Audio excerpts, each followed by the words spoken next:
Bonjour, je m'appelle Fisco. Je vous souhaite la bienvenue dans ce nouvel épisode consacré à l'impôt au Burkina et spécialement au recours gracieux et contentieux des impôts et taxes. Le domaine du gracieux. Prenons l'exemple de l'entreprise Africo qui, suite à un contrôle fiscal, reçoit sa notification définitive qui conclut le travail de l'administration fiscale et fixe sa dette fiscale. L'entreprise traverse une situation financière difficile.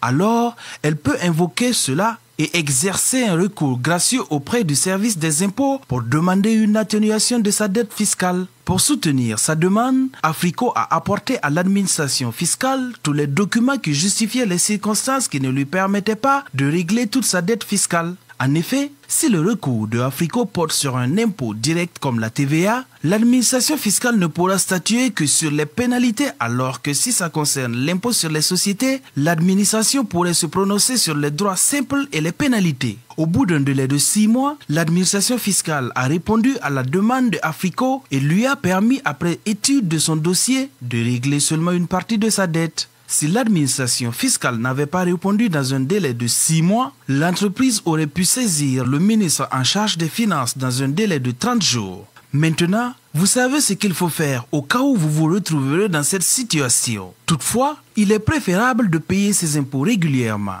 Si l'entreprise conteste en droit le montant d'impôt porté à sa charge, elle optera pour ce qu'on appelle le recours contentieux. Le domaine du contentieux.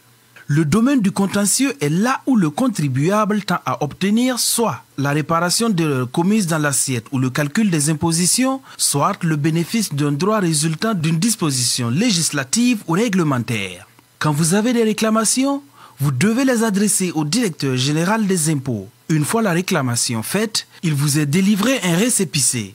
Par exemple, un agent des impôts a procédé au contrôle des impôts à l'entreprise Africo. À l'issue du contrôle, la notification définitive de l'agent des impôts a affirmé que l'entreprise Africo n'était pas en règle vis-à-vis des services des impôts. L'entreprise a donc reçu de la part des impôts un avis de recouvrement. L'entreprise qui conteste la notification définitive du service des impôts a fait une réclamation auprès du directeur général des impôts pour que la notification soit révisée en sa faveur. Pour cela, Africo a introduit sa réclamation dans les délais de 3 mois à partir de la réception de l'avis de mise en recouvrement transmis par les services des impôts.